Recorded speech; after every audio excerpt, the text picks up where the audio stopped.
वंचित शोषित वर्ग के लोगों को कभी न्याय नहीं मिल सकता। इनका संरक्षण मिलता है, इनकी सरकार की नीति है संरक्षण देने की। वो तो जहाँ पे हम लोग दबाव बना लेते हैं। अभी हम लोग गए थे कल, वो तिरंगा लेकर, एक अल्पसंख्यक परिवार से जो लड़का तिरंगा लेकर अपना विरोध प्रदर्शन सीटेट बीटेट के लोग जानते हैं कि किस तरीके से 19 तारीख रात में जिस तरीके से एक बच्ची के साथ लगभग 5 लोगों ने मिलकर दुष्कर्म किया और बच्ची को अधमरी हालत में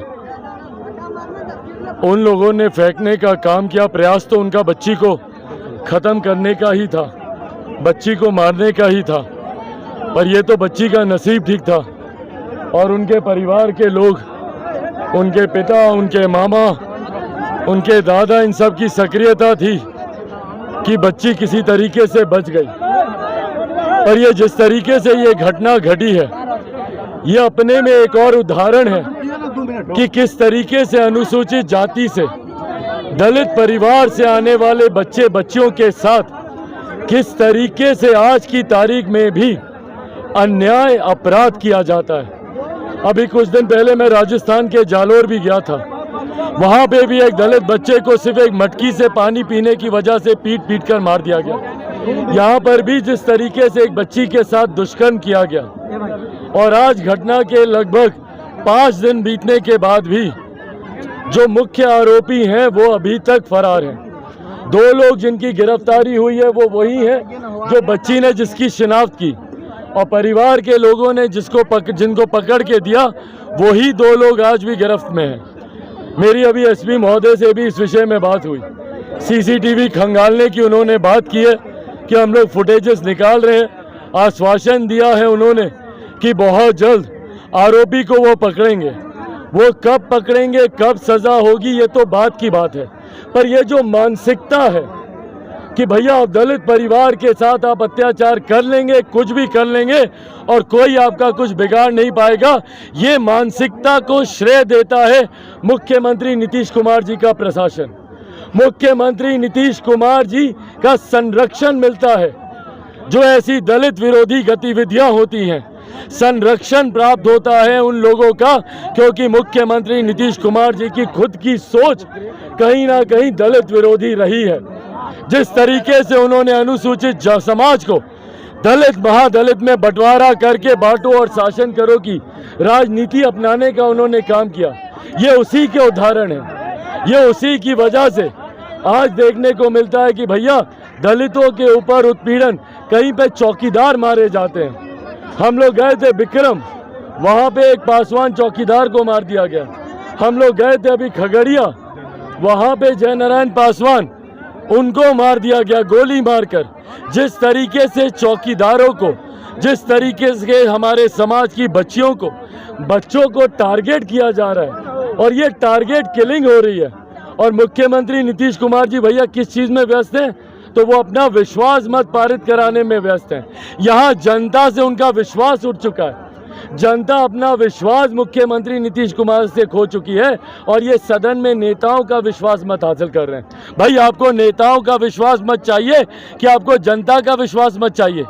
इतने दिन बीतने के बाद भी यहाँ पर अभी तक प्रशासन की तरफ से, शासन की तरफ से अभी तक ना किसी प्रकार का कोई मुआवजा दिया गया, ना पीड़ित परिवार को किसी तरीके की सुरक्षा मुहैया कराई गई, ना इस बात को सुनिश्चित किया गया कि आने वाले दिनों में ऐसी कोई घटना दोबारा ना घटे।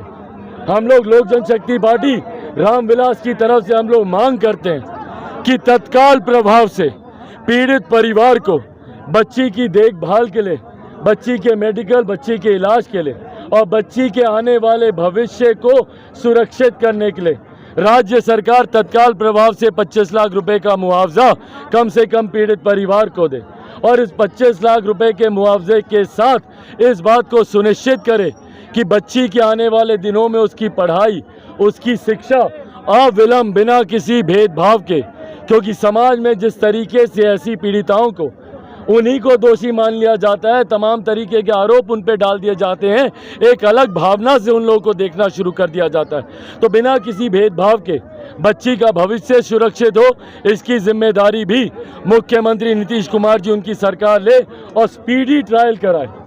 इस घटना का स्पीडी ट्रायल होना चाहिए और दोषियों को कड़ी से कड़ी सजा मिलनी चाहिए।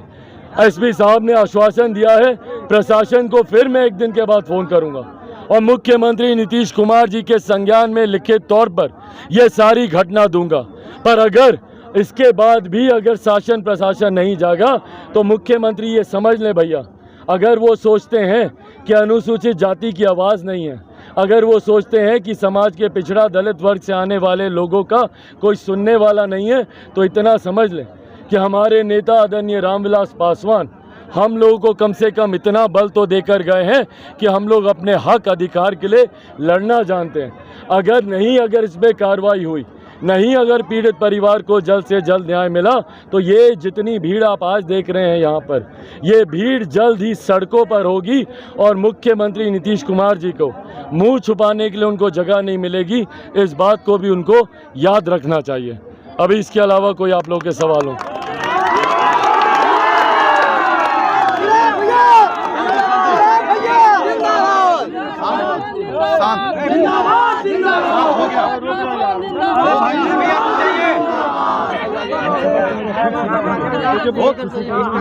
शासन बिहार में चल रहा है, इसके मद्देनजर क्या आपको लगता है कि परिवार को न्याय मिल पाएगा? भाई न्याय तो उनको देना ही होगा। न्याय अगर आज नहीं मिलेगा तो कल को जब बिहार में हम लोग की सरकार आएगी तो न्याय तो हम लोग देंगे भैया। हम लोग चुन चुन कर गिन कर उन अपराधियों को इकट्ठा करेंगे। मेरे पास पूरी सूची है कि कब वैशाली में इन लोगों ने एक छोटी सी बच्ची की गला रेत कर दुष्कर्म करने के बाद गला रेत कर, शिक्षक परिवार से आती थी वो, उसके शव को पानी में बहा दिया गया। कब चौकीदार में जो लोग हम लोग के समाज के हैं उन लोगों की कब हत्या की गई। कब हम लोग की बच्चियों के साथ अलग अलग समय पे अलग अलग जगहों पे दुष्कर्म किया गया। और समाज के अलग अलग लोगों के साथ कहाँ पर घटना घटी है, ये पूरी सूची हम लोग के पास है। और बिहार फर्स्ट, बिहारी फर्स्ट के माध्यम से उस सूची को भी आने वाले समय में हम लोग साझा करने का काम करेंगे कि कितने अपराध हुए और उसमें से कितनों की सज़ा हुई। ना के बराबर बिहार में दोषियों को सज़ा मिलती है। प्रशासन का जो संरक्षण इन लोगों को मिलता है, भैया आप लोग सज़ा नहीं देंगे तो कोई बात नहीं ना। अजर अमर का वरदान लेकर तो ये सरकार नहीं आई ना, आज नहीं तो कल इस सरकार को भी जाना है। और जिस दिन ये सरकार जाएगी और जिस दिन हम लोग की सरकार आएगी, उस दिन सबसे पहला काम इन दोषियों को कड़ी से कड़ी सज़ा और फांसी से कम की सज़ा ऐसे अपराध के लिए नहीं हो सकती, फांसी की सज़ा इन लोगों को दी जाएगी।